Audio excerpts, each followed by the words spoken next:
Alright guys, welcome back to the channel. We got another video regarding the Corvette behind me. As you guys can see, it's plenty torn apart. If you look below me, we've got the supercharger out of the car. Now you guys already saw the throttle body, the ported neck. You already saw that video, so you know why the supercharger is out. But we actually have the supercharger out for another reason, because what we're going to be doing today is in regards to the fuel system. While we already do have a fuel system, we want this system to be as robust as possible. You guys might be wondering, well, what are you going to do? Well, basically, I've been doing some research, and the Edelbrock fuel rail setup, a lot of tuners have seen fuel starvation on the last cylinder on the passenger side. I'll show you what I mean. If you guys look, you'll see this is where the fuel comes in. That's my flex fuel sensor coming in. The 180 goes into this is the driver's side fuel rail. This goes under the supercharger snout, and this goes back to the fuel rail. This cylinder right here, the last cylinder on the passenger side, a few people have complained about seeing fuel starvation because the way the Edelbrock fuel comes in, it's all coming in, you know, plenty of fuel, plenty of fuel, plenty of fuel. By the time you get to this last cylinder, you may potentially be starving that cylinder for fuel. And you may ask how we're going to resolve that. Well, we're going to resolve that by removing the AN bulkhead fitting in the back and replacing it with an additional fuel line. So here's what's going to happen. You see this AN fitting right here? We're going to replace that. So we have this 90-degree fitting here going into a fuel distribution block, and that is a Russell fitting. And you guys might be wondering, well, where's that going to go to? So basically what we're going to do is replace that bulkhead fitting right here with this 90. Put this right here, and we're going to have that fuel block going in to a short piece of existing hose. This will go into here. I'll plug this into the 180-degree fitting here, and we're going to move this line to the front of the fuel block. So we're going to have fuel coming in on both sides of the rail, so like that to that, that to that, and you'll have fuel coming in from both rear ends of this fuel system, and it will be distributed by that distribution block.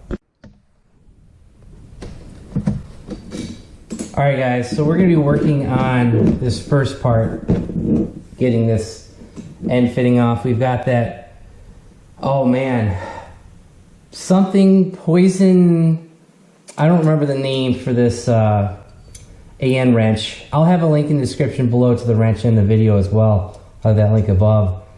I bought it on Amazon. I don't remember the manufacturing name. It's like poison something. I could be making that up, but from what I remember, that sounds about right. So we're going to want to remove this.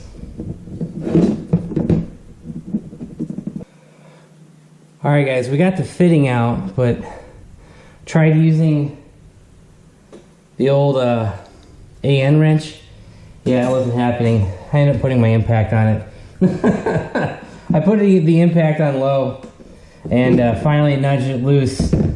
Edelbrock put some kind of sealant on, some kind of like thread sealant on here, even though it's not necessary, man. I mean, guys, this is aluminum. You don't need, I wouldn't call it Loctite, but they put something on here. I don't know what they put on. So, passenger side rear, and we're basically just gonna screw this in.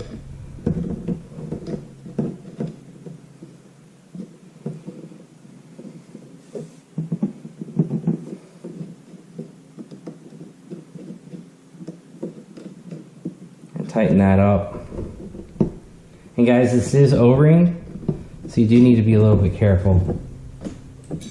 Hopefully not need an impact to take this back off. Use your AN wrench and tighten this thing down. So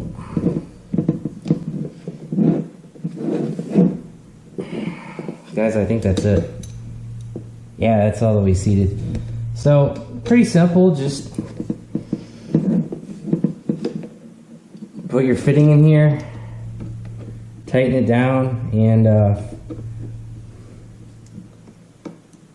word to the wise, you may have to use an impact. which is crazy on aluminum. I don't know why Edelbrock would have done that, but all right, that's as tight as I can get that. So now we've replaced that end cap, this bung, whatever the hell you want to call it, with a, I believe it's -8. Yeah, that might be -8. That sounds about right. And as you guys can see, it's AN, it's threaded. And we're quite simply going to put our braided hose on here. Now the only thing I am not 100% sure about is if this swivels. Oh, it does swivel. Okay, good. So there you go. That's that. I want to tighten this down. We should be good. So basically, the passenger side fuel rail is done. What we need to do now is actually take the driver's side fittings off and swap those over. So what we're going to be doing on the driver's side is simply removing the fuel rail. So you should use your fuel rail release tool and get in there.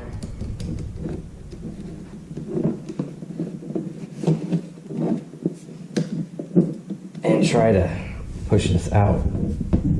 Alright guys, so that popped out actually a little easier than I wanted it to. So this will still be our feed line. This line right here, the sensor is going to go into the firewall. This will go into the feed section. But before we get to that, I want to make sure that this is set up properly. So here's your injectors facing down. You want your 180 facing out. Then we're going to take our 3/8, yeah, this is 3/8 fuel hose. Plug that in, we're good there. And what we're going to need to do now is put the other hose in. And so what I've done now is actually taken the Y distribution block. I kind of took this apart just because I could not get this last quick disconnect fuel fitting to snap. It finally just snapped. I just had to take this distribution block off. It was just creating a, you know, almost like an unlevel surface or something like that, however you want to call that. So be something like that, and these are all can rotate, and then this fuel line will come on the outside. Screw that in right here.